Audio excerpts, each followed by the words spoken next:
Good morning, everyone. Good afternoon, good evening, wherever you are. Please subscribe if you can. Buy me a coffee. Keep the work going if you can. Buy me a coffee or super thanks. I've got an article here that I read it 3 or 4 times and I can't. I find it quite unbelievably disturbing, and I think you may well do too.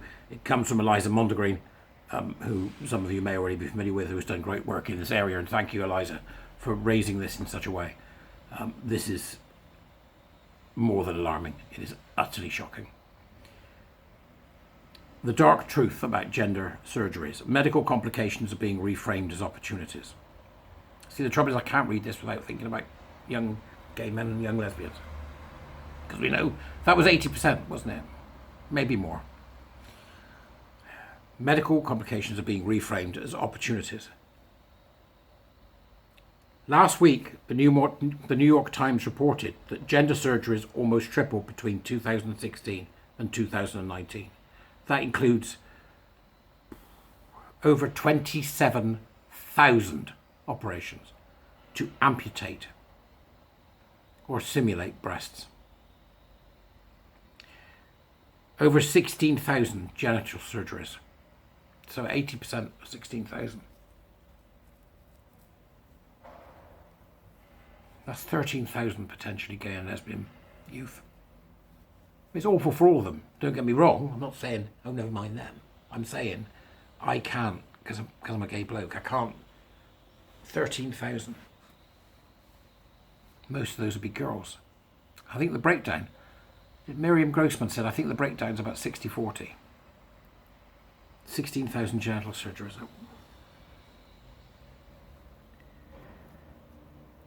And over 6,000 facial surgeries. Almost 8% of patients undergoing gender surgeries were 18 or under. That's 1,400.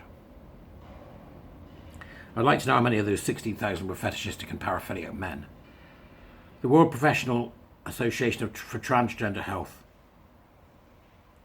When are we going to stop listening to these people? Lists 54 potentially gender-affirming operations patients might undergo. 54. From hairline advancement to upper lip shortening to calf implants. Brow lines and jaw lines can be reduced or augmented. Nipples can be kept or removed. The penis can stay. But a neovagina lined with colon tissue can be added. Patients can even opt to cut everything off and be as smooth and unreal as a Ken doll. Since such cosmetic interventions can only imitate the appearance of the opposite sex, that means there's no end to the procedures. Patients and their unscrupulous surgeons can pursue.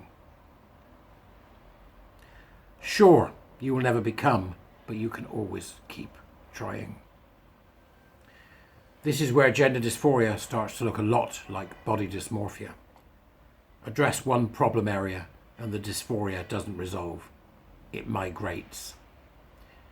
Patients and surgeons end up playing a macabre game of whack-a-mole. As dysphoria migrates across the body, new markets for surgical intervention open up. And because surgery will never turn a male into a female or a female into a male, the market for body modification is bottomless. Plastic surgeons are meant to screen out patients who have impossible expectations for cosmetic interventions, but take away the impossible expectations and transition falls apart. Some of these surgeries have horrifying complication rates. There's a link in the article for you to follow if you'd like to learn more about that. In my book, they're 100% failure rate.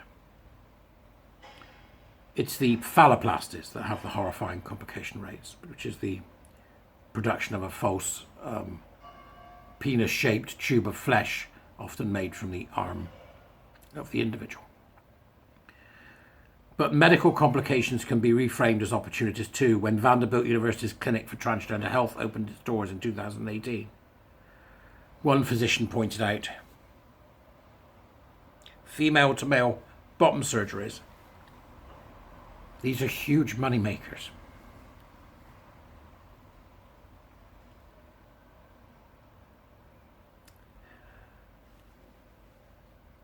As the number of detransitioners and regretters rise, gender-affirming clinicians must improvise to protect their revenue streams.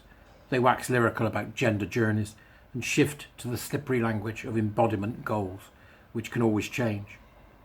The target of surgical and hormonal interventions becomes whatever a patient desires today. The possibility that a patient's desires may shift tomorrow or curdle into regret is no cause for concern. Last year, two of the US's leading gender clinicians, Joanna Olson-Kennedy and Jack Turban, contributed dynamic desires for gender-affirming medical interventions to the Newspeak Dictionary. Dynamic desires means medical harm and regret. For Olson-Kennedy, the answer to surgical regret is more surgery. When asked about the possibility of regret and transition, she mused, "What does that actually mean? Does that mean that someone has additional breast tissue that they would not want at a later point? But they could get that breast tissue removed if they absolutely need to. Or maybe a patient had her breast removed, but if you want breasts at a later point in your life, you can go and get them."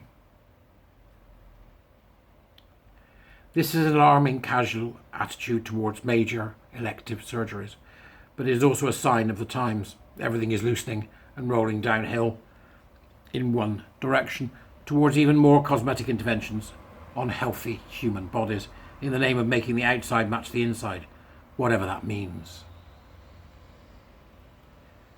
Non-binary patients who might have avoided surgical interventions in favour of blue hair dye, personal flair and interpersonal tediousness chase an androgynous form that never existed in nature. They are even young people who shed their trans identities but insist on going through with top surgery or hysterectomies. Top surgery there is in brackets, meaning the mutilation of the female body to remove the breasts for no reason. We're not talking here about people who have a severe illness or a major concern about breast cancer. We're talking here about people who are doing it under the guise of the cult, the gender cult, collectively known as the LGBTQI plus 2S, whatever their acronym is this week. In other words, it's customize your meat suit o'clock. We're normalizing an extreme body modification, and the justification, brackets, extreme distress, suicide prevention, are starting to fall away, replaced by a fatuous language of self-actualization that hides its contempt for human limits under the whimsical dressings of gender play. Thank you, Eliza. I don't know where this goes now. There doesn't seem to be any appetite in politicians to stop it. There doesn't seem to be any appetite in the medical establishment to say, okay, this ends now. This ends now. We'll see. Anyway. The vast majority of people, certainly those under 18, who go down this pathway are gay or lesbian. We know this. The figures are there from the Tavistock. In the original Dutch study, it was 100% were gay. Boys. Right? Now it's girls and boys. The only way that this stops is when we legislate. And we have to legislate from the very beginning. And the first place that we need to legislate is in schools. Any mention of gender identity to children, any mention of it, right? No, it's iatrogenic, it causes harm, it causes mental harm, it causes physical harm, real physical harm. Real physical harm. It should only be taught for what it is, a cult. It has all the hallmarks of a cult, it behaves like a cult, it treats people like it's a cult. We teach it as a cult, and then we show the kids the reality. When they get to 13 or 14, here's the truth about this cult. You do that in the same way that you would treat them about any other cult, Jim Jones, or whatever it may be, or any other authoritarian and totalitarian system, Hitler, Stalin, any of them. Stick it in alongside that. Stick it in alongside that and say, right, we've had it from history, Stalin, Mao, Pol Pot. This is what happened when this happened. Now, the latest movement that looks like this is this one. And here's what characterises it as the same as all of that. Hitler, Pol Pot, Mao, the nutters. Right? This is what characterizes it as a saying. It begins like this. This is how the pathway is taken. This is how the road is laid. This is how a section of humanity veers off from the rest of us and becomes a serious problem that we have to deal with. Don't ever forget why we do this. It's so that people don't get hurt. I'll see you later.